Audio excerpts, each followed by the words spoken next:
Olá, seja bem-vindo a mais uma das nossas aulas do livro de Gênesis, mais especificamente a segunda parte da aula do capítulo 43. Se você não assistiu a primeira parte, então eu peço encarecidamente que você o faça antes de dar prosseguimento nesta aula. Muito bem, nós já vimos então na primeira aula como era o texto pré-exílico, né, do Reino do Norte. Então, isso por volta aí do século VIII, né, antes da Era Comum. Depois nós temos o texto do Reino do Sul, do Reino de Judá, que é por volta do século VII, antes da Era Comum, portanto, Judá pré-exílico. Quando a gente fala Reino de Judá, entenda Judá antes do exílio, já que depois da volta do exílio, o que nós temos foi a província de Judá, depois província da Judéia, enfim, né, algo nessa linha. Bom, o texto pré-exílico de Judá, né, o texto que é agregado aí pelos escribas de Judá antes do exílio, ele é apenas um trechinho inicial, tá? Não tem muito que a gente comentar. Basicamente, é um interlúdio aí em Canaã, onde Jacó, vamos dizer assim, né, os irmãos, na verdade, estão, né, com Jacó, e Jacó pede para eles comprarem mais coisa no Egito, e aí Judá já fala, olha, você quer, tudo bem, mas a gente vai ter que levar Benjamim, né? E Judá é muito direto, muito objetivo, vai no ponto, né? Diferentemente de Rúben, que é mais passional, que é mais, vamos dizer assim, né, menos eficiente. O objetivo aqui justamente é o quê? É mostrar um Judá eficiente, um Judá mais capaz de exercer liderança, né? A gente já viu os motivos geopolíticos para isso na primeira aula, né? Então é a ideia de enaltecer o reino de Judá, que foi o reino que sobrou depois do exílio do reino de Israel, né? Muito bem. Então, o que é agregado aí pelo escriba do Reino do Sul, né? São os versículos de 1 a 5 apenas, né? E veja o que eles dizem. Mas a fome assolava a terra, e quando eles acabaram de comer o mantimento que trouxeram do Egito, disse-lhes seu pai: retornai e comprai um pouco de víveres para nós. Judá lhe respondeu: aquele homem nos advertiu expressamente: não sereis admitidos em minha presença, a menos que seu irmão esteja convosco. Se estás preparado para deixar nosso irmão partir conosco, desceremos e compraremos víveres para ti. Mas se não o deixas partir, não desceremos, pois o homem nos disse: não sereis admitido em minha presença, a menos que vosso irmão esteja convosco. Veja que curioso, né? Essa introdução dá um pouco mais de dramaticidade aí à história, mas gera um problema, né? Qual é o problema? Né? Dane-se o Simeão, né, que tá lá preso, né, né, já, né, lá com né, por José, né? Simeão ficou lá, vamos esquecer o Simeão, deixa o Simeão para lá, que se lasca o Simeão. Na hora que acabar a comida, a gente pensa no Simeão, né? Então ficou esse aspecto da história final ficou um tanto estranho, né? Na história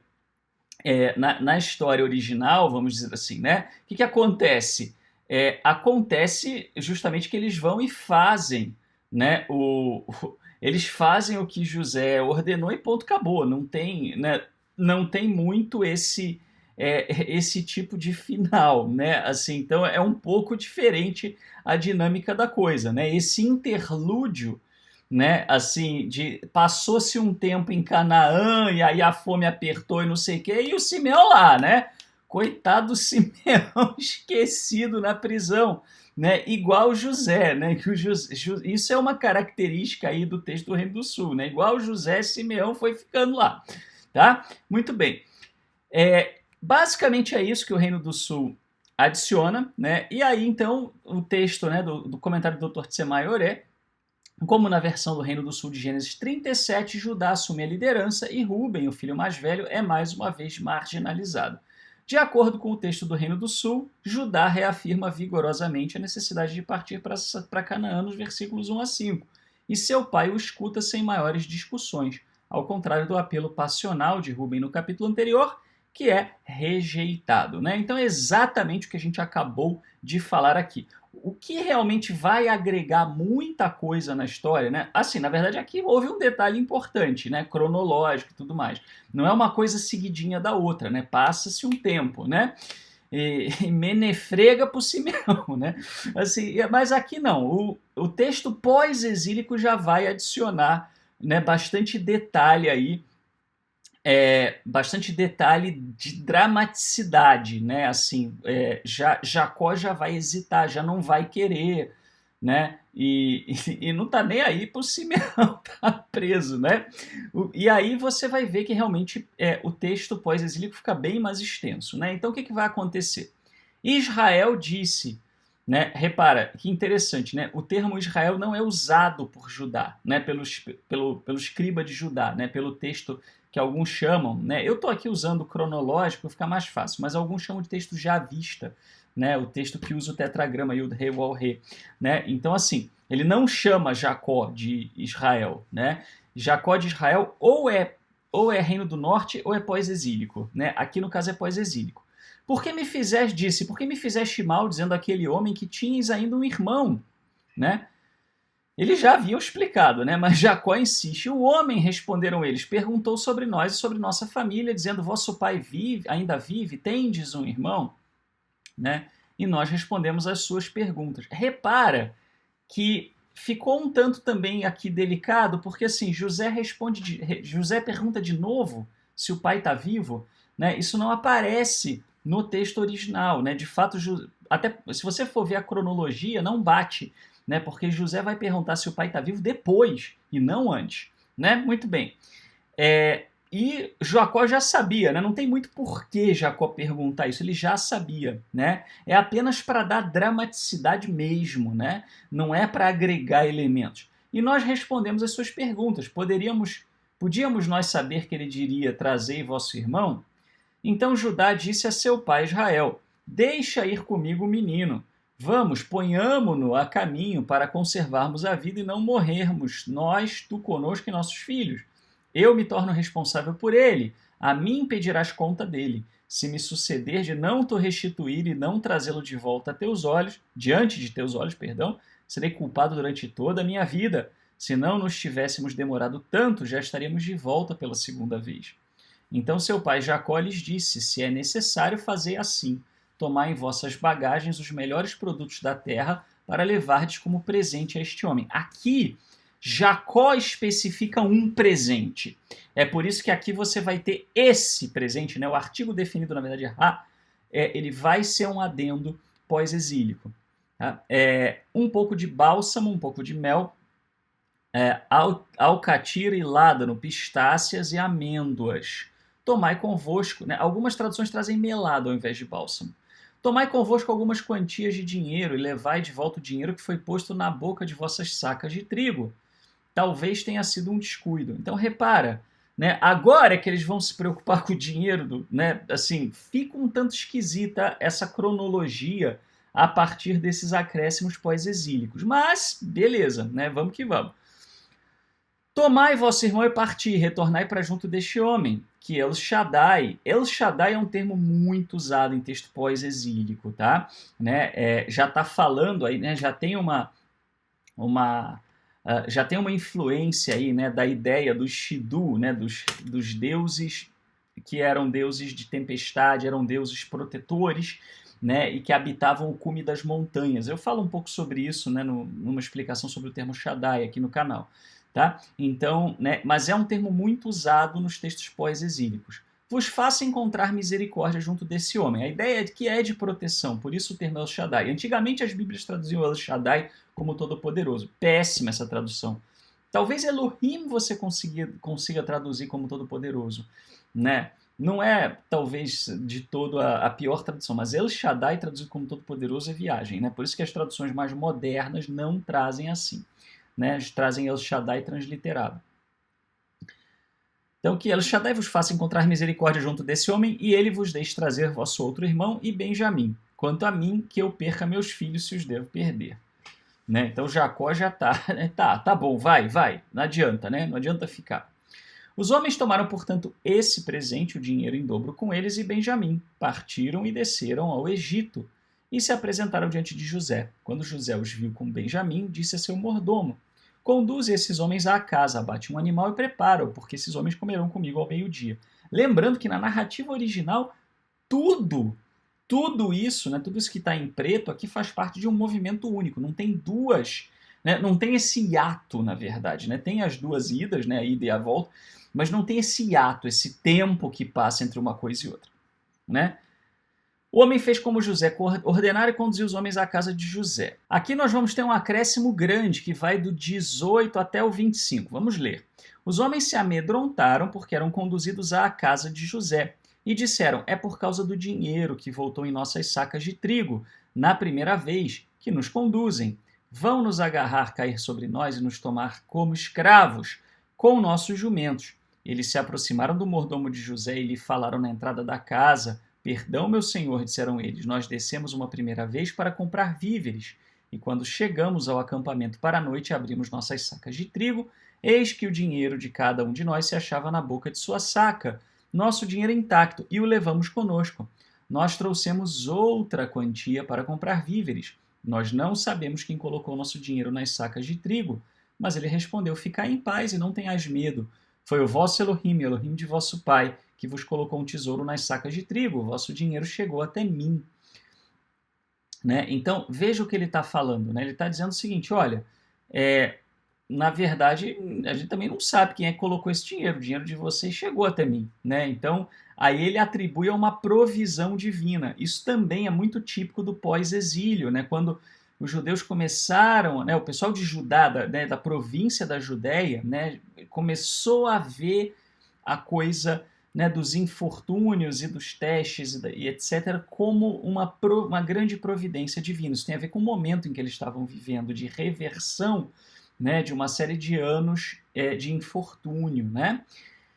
E trouxe-lhes Simeão. O homem introduziu os homens na casa de José, trouxe-lhes água para que lavassem os pés e deu forragem a seus jumentos. Aqui eles estão sendo tratados, há uma dramaticidade maior em que eles são tratados como grandes anfitriões, como grandes hóspedes, né, pelo anfitrião aqui. Esse aspecto não está tanto no texto do Reino do Norte, no texto original. Por quê? Repara, no texto do Reino original eles estão abaixo dos servos. Né? O texto faz questão de dizer que eles comeram a parte dos egípcios. Aqui o texto já dá uma enaltecida neles. Eles prepararam o presente esperando que José viesse ao meio-dia, porque souberam que ali fariam refeição. Né? Então esse é o acréscimo pós-exílico. Você repara que ele dá uma maior dramaticidade. Aqui o comentário do Tzemaior, ele fala assim: os versículos 6 a 14 adicionam pouca informação à narrativa. O pai de José faz uma pergunta a Judá: por que você contou a ele sobre Benjamim? Para a qual ele já ouviu a resposta no relatório dos irmãos, que os irmãos dão no capítulo 42. Quer dizer, é uma pergunta meio retórica, né? meio sem necessidade, né? Que é feita muito provavelmente apenas para dar uma dramaticidade mesmo. O uso do nome Israel nesses versículos, assim como o termo sacerdotal El Shaddai, Deus Todo-Poderoso, entre aspas, né? Milita contra atribuir esta seção ao período pré-exílico, né? Ou seja, não é do período pré-exílico. Né? Eles não usariam Elohim, El Shaddai, né? e Israel na época do período de Judá, e ao mesmo tempo não tem característica do texto do Reino do Norte também, de Israel. Então a gente sabe que ele é pós-exílico. O termo raro Antahot, sacos, aparece aqui mais uma vez, no versículo 12. Sua ocorrência anterior foi no capítulo 42, em uma seção que atribuímos ao harmonizador pós-exílico. Observe também o uso de a escolha do terreno, uma expressão que só se encontra aqui. Na verdade, aqui não seria necessariamente terreno, mas da terra, né? Vamos dizer assim. Aqui não é terreno, é terra, né? Para falar justamente o quê? Dos presentes, né? Da melhor escolha, aquilo que é melhor selecionado na terra, né? O uso que Judá faz da raiz arav para resgatar é uma reminiscência de Eravon, penhor, no capítulo 38, versículo 20, também atribuído ao harmonizador pós-exílico. Eu acredito que este diálogo foi adicionado ao texto porque o harmonizador pós-exílico viu uma aceitação simples de Jacó, a versão dos eventos do Reino do Sul, como improvável, e assim adicionou este diálogo, no qual Jacó concorda verbalmente em deixar Benjamim ir. Observe que, como no capítulo 38 do texto pós-exílico, Judá protege o irmão mais novo, Benjamim e Selá, mas é prático quando ele convence Jacó a deixar Benjamim descer e quando ele reconhece a validade da afirmação de Tamar e a legitimidade, né, dela, criança aqui, não sei, bom, é alguma coisa assim, vamos seguir. Esta vertente da história, ou seja, as adições pós-exílicas, continua no versículo 18, com o diálogo dos irmãos com o mordomo de José. Observe a repetição resumida do versículo 17 no 24, que indica a inserção de um corpo secundário do texto. O versículo 17 diz: o homem fez como José disse e trouxe os homens para a casa de José, enquanto o 24 começa: o homem trouxe os homens para a casa de José. Né? É muito comum isso. Quando vai se fazer um grande adendo, repetir o que estava ali um pouquinho antes desse adendo. Né? Isso é uma prática muito comum das emendas dos escribas, então é um indicativo de que houve uma emenda aqui.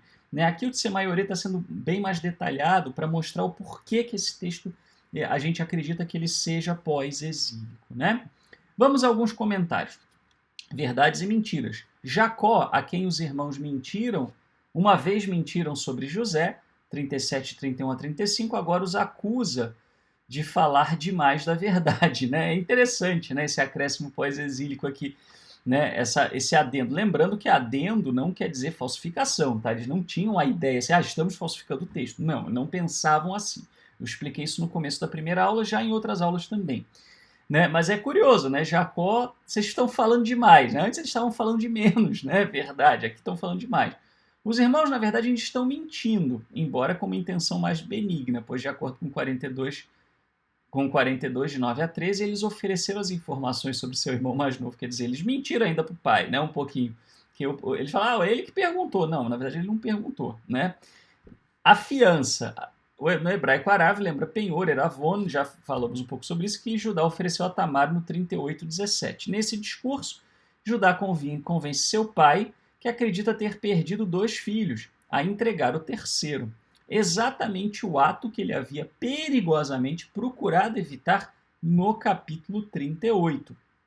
A terminologia comercial é especialmente apropriada nos lábios do filho que sugeriu que o irmão fosse vendido, né, no 37, de 26 a 27. Né? Então, essa ideia, né, de fazer uma ponte com o capítulo 38 também, né, é um adendo aí para deixar o texto mais fluido. Né? Aí temos mais uma vez a questão da falha de Rúben, né? Como no 37, 21 a 30, o plano de Judá teve sucesso, onde o de Rúben falhou, né? 42, de 37 a 38. Essa é uma outra indicação de que uma função da história de José é explicar por que José, a tribo dominante do norte, e Judá, a tribo real do sul, tornaram-se mais importantes do que Rúben, o primogênito, né? Vide 1 Crônicas 5, de 1 a 2. Né? Esse é o comentário da Jewish Study Bible. Então a Jewish Study Bible também, observando isso, é unânime no meio acadêmico, né? Que de fato José e Judá, né, eles têm uma maior projeção nessas narrativas justamente porque eles refletem a liderança do reino do norte e do reino do sul, respectivamente, né? Os reinos de Israel e de Judá. Né? Lembrando, mais uma vez, que as tradições de Israel e de Judá se combinaram. Originalmente não havia um reino único, coeso. Nunca houve. Você olhando, inclusive, a parte mais histórica, né, vamos dizer assim, entre aspas, de Juízes, né, do livro de Juízes, depois dos livros de Samuel, Reis, isso fica bem nítido, né, que na verdade havia, sempre houve, né, vamos dizer assim, uma relação até um tanto quanto conturbada. Né? Judá era o estado menor, era vassalo de Israel. Né? Depois do exílio de Israel é que Judá passa a ter uma importância maior, né? Ainda na época do Império do Império Assírio. Né? Muito bem. A questão do filho favorito, né? Jacó não vai ganhar nenhum troféu de pai do ano. Né? Mais uma vez, o filho amado de Jacó está sendo trazido para o Egito, apenas dessa vez com conhecimento e consentimento de seu pai, e como um sinal, desconhecido por todos, exceto José, de cura em vez de estranhamento. Né? Mas segue o padrão literário semita, né, de uma repetição, né, de coisas semelhantes, de modo a gerar vamos dizer assim, de modo a gerar produzir um resultado diferente, né? Então, assim, aquela coisa da reversão, né? Então, eles precisavam passar de novo por uma situação semelhante, embora não idêntica, né? E passar de forma diferente, atravessar de forma diferente para poder dizer, não, realmente eles mudaram, realmente as coisas estão diferentes. E aí você tem, né, uma mudança, a partir da mudança de atitude dos irmãos, uma mudança da sorte, né? Da sorte no sentido de destino, né? Deles, não sorte no sentido de aleatoriedade, né? E os presentes, o bálsamo e o ládado, uma resina perfumada, lembram as mercadorias transportadas pela caravana ismaelita no 3725. Né? E aí, esse é o comentário da Jewish Study Bible. E da IVP, Bible Background Commentary, os presentes que foram enviados por Jacó a José representam os itens mais caros e, portanto, mais agradáveis disponíveis. Apenas o bálsamo, o mel / melado, né? Porque mel e melado pode ser a mesma palavra. Na verdade, né, quando a gente vê mel, na maioria das vezes o mel nas escrituras a gente entende, né, os acadêmicos entendem que trata-se do mel de tamareira, né, do melado de tâmara, né, e não do mel de abelhas. Quando é mel de abelhas é descrito explicitamente, mel de abelha, né, mas é a mesma palavra. E as nozes seriam produtos reais de Canaã. As especiarias e a mirra eram importadas e, portanto, eram presentes preciosos destinados a comprar um tratamento favorável do representante do faraó. Então, mais uma vez, né, é uma dramaticidade adicionada, né, mandaram presentes caríssimos, né, quer dizer, para realmente honrar bastante José, né, dá muita ênfase, né, em alguns elementos aí que se tornam um pouco mais intensos. E a questão da providência divina, que é um tema pós-exílico muito importante, muito comum, o mordomo de José sente a mão de uma providência benéfica nesses eventos estranhos. Para sua surpresa, a honestidade dos irmãos é vantajosa para eles.